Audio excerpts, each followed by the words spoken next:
कहानी एक सुनसान शहर से शुरू होती है जहां एक अंधेरे जंगल के बीचों बीच भयावह घटनाएं घटित हो रही हैं। वैज्ञानिक एक गुप्त प्रयोगशाला में प्रतिबंधित प्रयोग कर रहे हैं। वैज्ञानिक ऐसी बुद्धि और ताकत वाला एक नया प्राणी बनाना चाहता था जिसे किसी ने पहले कभी नहीं देखा हो, लेकिन प्रकृति ने एक क्रूर शरारत कराने का फैसला किया। वैज्ञानिक को इस बात का अंदाजा नहीं था कि यह जीव किस हद तक समाज में तबाही मचा सकता है।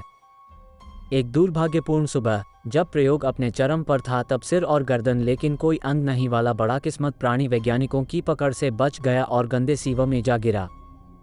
वैज्ञानिक इसे कहीं भी ढूंढने में असमर्थ रहे। सड़ते हुए कचरे और पानी के बुलबुले वाले पोखर में छींटे मारते हुए वो भूमिगत भूला भुलैया की छाया में गायब हो गया। समय के साथ सीवर पाइपों में रसायनों द्वारा लाए गए उत्परिवर्तन के परिणामस्वरूप ये छोटा जीव एक घृणित और भयानक चीज में विकसित हुआ।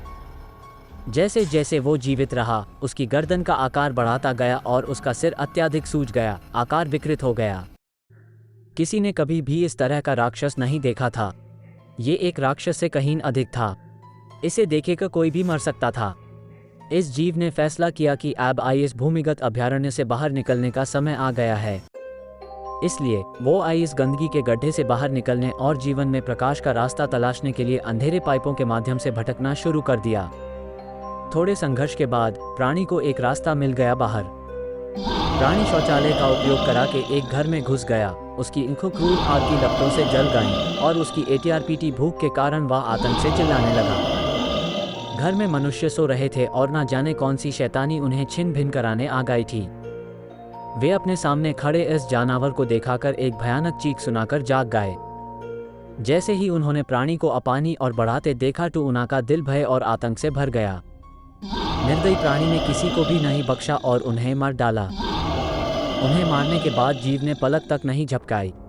उसकी आंखें बेजान थीं, जैसे उसने कुछ खिलौनों को ही मार डाला हो।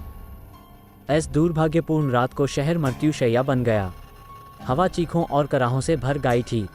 शहर में हर जगह दरवाजे टूटने और मानव शरीरों को चबाने की आवाज़ों के कारण हर जगह निराशा थी।